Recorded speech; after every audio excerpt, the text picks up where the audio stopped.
तो देख सकते हैं जवाहर नवोदय विद्यालय सिलेक्शन टेस्ट 2025 का ये फॉर्म है, जो कि आपको फिल करना सीखना है, जो कि आपको आसानी ढंग से इसमें बताया जाएगा। तो निश्चित रूप से आप इस फॉर्म फिलअप करने की तरीका को शुरू से लेकर लास्ट तक देखें बिना स्किप किए हुए, तो आपसे गलती बिल्कुल नहीं हो पाएगी। और हमको विश्वास है कि इस वीडियो को देखने के बाद आपको दूसरी वीडियो देखने की आवश्यकता नहीं पड़ेगी। तो चलिए हम लोग स्टार्ट करते हैं। सबसे पहले यहाँ पे आपको लिखा हुआ है certified that the informing given below are correct in respect of dash name of student.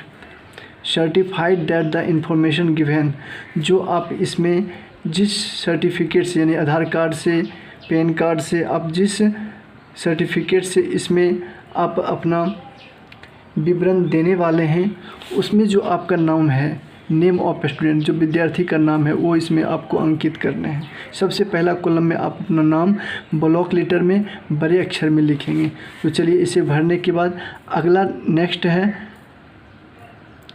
Who is studying class 5 in dash name of school, यानी कि क्लास 5वीं क्लास में जो जिस क्लास में आप स्टडी करते हैं उस स्कूल का नाम इसमें आपको भरने हैं। Name of candidates in block letters, आपको इसमें जो है कैंडिडेट का नाम जो भी है उसको आपको, जैसे कि इस लड़की का नाम अनुप्रिया कुमारी है, तो इसका नाम इसमें ब्लॉक लेटर में भरा जाएगा, अनुप्रिया कुमारी बड़े अक्षर में भरना है।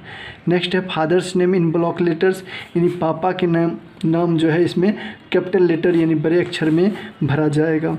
Mother's name in block letters, यानी मम्मी का नाम इसमें कैपिटल लेटर में भरना है। Name of the guardian and relationship if any, यानी कि गार्जियन का नाम आपको इसमें मेंशन करके भरना है। जैसे कि अगर मम्मी का नाम लिख रहे हैं तो आपको इसमें कोष्ठक में मदर लिख देना है। पापा का नाम गार्जियन के रूप में लिख रहे हैं तो इसमें आपको पापा यानी फादर लिख देना है। तो इस प्रकार से अगर आपके भैया गार्जियन हैं, पापा मम्मी में से कोई नहीं है, तो आप यहाँ पे भैया का नाम लिख करके आप यहाँ पे ब्रदर लिख सकते हैं। और भी कोई रिलेशन के नाम आप लिख सकते हैं जिसको आप गार्जियन के रूप में आपके पास है। तो इस प्रकार से लिख सकते हैं। ये आप समझ गए होंगे। यहाँ इस कॉलम तक तो आप समझ गए। हम लोग आगे अब बढ़ते हैं। देख सकते हैं अगला कॉलम है डेट ऑफ बर्थ। इसमें आपको डेट ऑफ बर्थ मेंशन करने DDMMYYY इस प्रकार से लिखा हुआ है। तो इसका मतलब क्या हुआ? DD का मतलब हो गया कि इसमें आपको तारीख भरनी, और तारीख तो 2 अंकों का होता है या फिर 1 अंकों का होता है। 1 अंक का रहेगा तो आप इसमें 0 लिख सकते हैं। जैसे कि 1 तारीख, और महीना के नाम में भी अगर आपका 1 अंक का है तो 0 लिख सकते हैं। तो इस प्रकार जैसे कि 1 तारीख 1वां महीना 2016 है तो इसको हम कैसे लिखेंगे? 01/01/2016 इस प्रकार से आप लिख सकते हैं, और 2016 इस प्रकार से। तो इस प्रकार से आप डेट ऑफ बर्थ मेंशन कर सकते हैं। आप अपने आधार कार्ड देख करके लिख लेंगे। इन वर्ड्स, आप जैसे लिखा हुआ है इन वर्ड्स, शब्दों में कैसे लिखने हैं? जैसे हमने यहाँ पे लिखा था 01, तो इसमें आप लिख सकते हैं ZERO0ONE1, फिर लिख सकते हैं ZERO0ONE1 इस प्रकार से आप लिख सकते हैं। और जैसे 2016 है तो 2016 इस प्रकार से आप वर्ड्स लिख देंगे। तो ये आप बिल्कुल समझ गए होंगे डेट ऑफ बर्थ। चलिए हम लोग आगे बढ़ते हैं। तो अगला है जेंडर सेलेक्ट करने इसमें आपको, तो बॉय, गर्ल या ट्रांसजेंडर। अगर बॉय है तो बॉय में टिक करेंगे, गर्ल है तो गर्ल में टिक करेंगे। अगर ट्रांसजेंडर नहीं है तो इसमें इसको आप छोड़ सकते हैं, इसमें आपको कुछ नहीं भरना है। अगर आप इसमें तीनों में से आपको एक ही खटाल में टिक करने हैं। जनरल का मतलब होता है कि कैटेगरी, आपको कैटेगरी सेलेक्ट करना है कि आप किस जाति, कौन से जाति के हैं और किस कैटेगरी में आप पढ़ते हैं। जैसे जनरल में आप पढ़ते हैं तो जनरल आपको टिक करना है। OBC में पढ़ते हैं तो OBC को टिक करना है। SC में पढ़ते हैं तो आपको SC का, और ST में पढ़ते हैं तो मतलब किसी एक कॉलम को में आपको चिन्ह लगाना है टिक का। लेकिन अगर आप OBC में हैं, जैसे कि हम आपको बताना चाहेंगे, अगर आप कुर्मी हैं, शर्मा हैं, इस प्रकार की जाति से बिलोंग करते हैं तो आप OBC को टिक करेंगे। तो आप इस प्रकार से इसको जानबूझ करके समझ करके तो अब इसमें आप टिक कर लेंगे।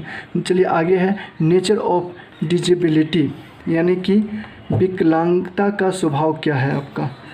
अगर आप फिजिकली रूप से विकलांग भी तो बहुत सारे प्रकार हैं ना, तो वही प्रकार यहाँ पर लिखा हुआ है। जैसे फिजिकली रूप से हैं, शारीरिक रूप से विकलांग हैं तो आप इसमें टिक करेंगे।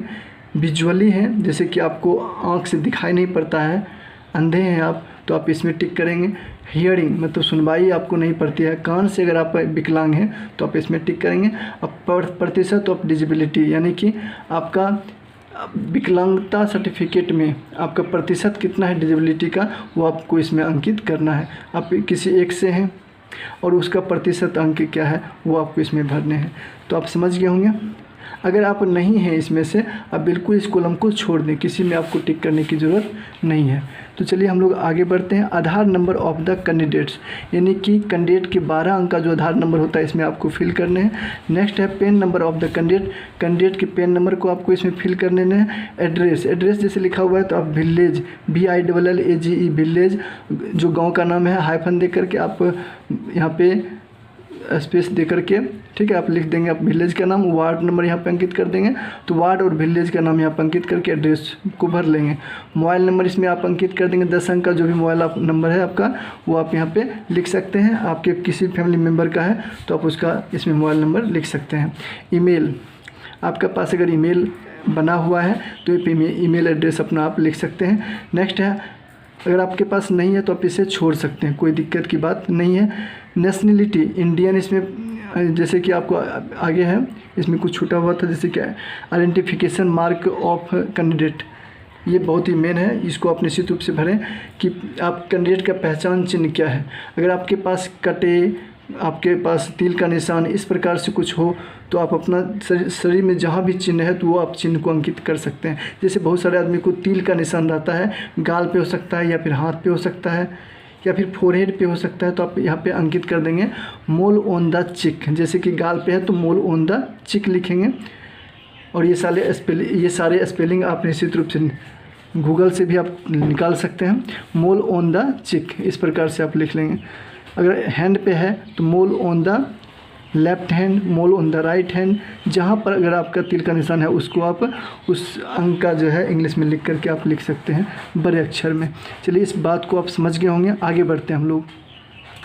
आगे है एनुअल इनकम, इसमें आपको वार्षिक आपका इनकम क्या है, आपके आय प्रमाण पत्र में जो दिया होगा इसको आप लिख सकते हैं यहाँ पे। नेशनलिटी इंडियन आप लिख सकते हैं। अगर आपके पास आय प्रमाण पत्र में नहीं है, अंकित है, तो आप यहाँ पे लिख सकते हैं। अगर आय प्रमाण पत्र में जो भी आपका अंकित है वार्षिक इनकम वो आप लिख सकते हैं, 98,000 90,000 जो भी है उस प्रकार से आप लिख सकते हैं सालाना इनकम, आपके पास जितने इनकम होते हैं। नेशनलिटी का मतलब हो गया आपका राष्ट्रीयता क्या है, तो आपका क्या हो जाएगा इसमें इंडियन। आप जैसे कि भारतीय हैं, कोई अगर दूसरे देश का है तो अपना वो लिख सकता है। नेशनलिटी क्या हो जाएगा इंडियन। रिलीजन इसमें आप लिख सकते हैं इंडियन, तो आप इसमें लिख ही देंगे क्योंकि आप भारत से हैं, है ना, तो इंडियन इसमें लिखेंगे। रिलीजन हो जाएगा आपका हिंदू या मुस्लिम, तो यहाँ पे आपको धर्म जो भी है आप उसको अंकित करेंगे। चलिए नेक्स्ट है इसी में मीडियम ऑफ एग्जामिनेशन, आपका एग्जामिनेशन में परीक्षा देने का मीडियम क्या होने वाला है, तो आप जो भी आप रखना चाहते हैं, अगर इंग्लिश तो इंग्लिश आप लिख सकते हैं, अगर हिंदी तो हिंदी आप यहाँ पे लिख सकते हैं। अगर हिंदी मीडियम से आप हैं तो हिंदी लिख सकते हैं। चलिए आप यहाँ तक समझ गए होंगे। हम लोग अब देखते हैं पार्टिकुलर्स यानी विवरण आपको देने हैं क्लास 3, क्लास 4 एंड क्लास 5 का। ये बात आप अच्छी तरह से भर लें क्योंकि इसी से आपका जो है एडमिट कार्ड आएगा, है ना। इसमें आप निश्चित गलत नहीं करेंगे और ये जितने भी भरे गए हैं इसमें भी आप गलत नहीं करेंगे, तो आप बहुत अच्छे तरीक़े से समझ रहे होंगे। तो चलिए हम लोग विवरण को अच्छी तरह से समझ करके और इस क्लास को एंड करते हैं। तो विवरण के सबसे पहले कॉलम में है name of the school, study 3 and 4 and study 5 and village या प्लेस। आपके स्कूल का नाम जो भी है वो आप लिखेंगे यहाँ पे। क्लास 3 में, क्लास 4 में या क्लास 5 में। अक्सर विद्यार्थी 3 और 4 5 में एक ही स्कूल से पास करते हैं, तो अपना स्कूल का नाम यहाँ पे रख देंगे। जैसे कि ये अनुप्रिया कुमारी जो इस वर्ष फॉर्म भरने वाली है, तो ये जो है ये लिखेगी MS बुधौरा। इसका जैसे स्कूल है MS Budhaura middle school Budhaura जो कि खगड़िया ज़िला में पड़ता है, तो उसी प्रकार से आप भी अपना शॉर्ट में नाम लिख सकते हैं स्कूल का, MS Budhaura MS Budhaura MS Budhaura. तो इस प्रकार से क्लास 3 से क्लास 5 तक के स्कूल के नाम लिखा जाएगा। और नेक्स्ट है स्कूल लोकेशन, यानी आपका जो स्कूल है कि कहाँ पे पड़ता है ना, रूरल या अर्बन। रूरल मतलब होता है ग्रामीण में या फिर शहरी में, तो अगर रूरल में है तो आप रूरल लिखेंगे, रूरल। अगर ग्रामीण शहरी में है तो अर्बन अर्बन अर्बन, यानी पटना में है तो आप अर्बन लिख सकते हैं।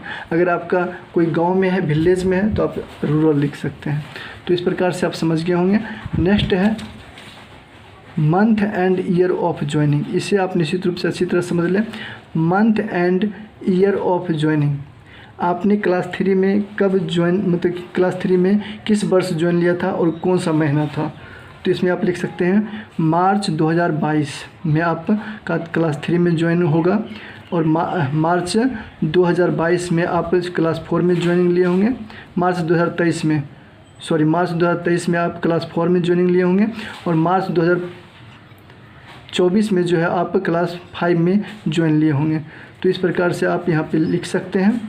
और अप्रैल 2023 में जो है आप क्लास 3 को पास किए होंगे, और अप्रैल 2024 में जो है क्लास 4 को पास किए होंगे, और अप्रैल 2025 में आप क्लास 5 को पास करने वाले हैं।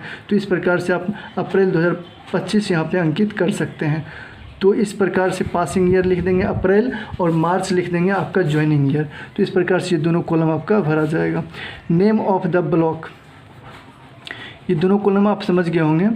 अच्छी तरह से इसको फिर से सुन करके आप जरूर रूप से नोट कर सकते हैं। नेम ऑफ द ब्लॉक, आपका ब्लॉक कौन सा ब्लॉक है, तो आप लिख सकते हैं यहाँ पे अलौली, जैसे कि इस लड़की का अलौली है ब्लॉक पड़ता है, तो यहाँ पे हो जाएगा अलौली अलौली अलौली। और उसी प्रकार से आपका जो ब्लॉक है, आपका जो पुलिस स्टेशन है, वो आप यहाँ पे लिख सकते हैं।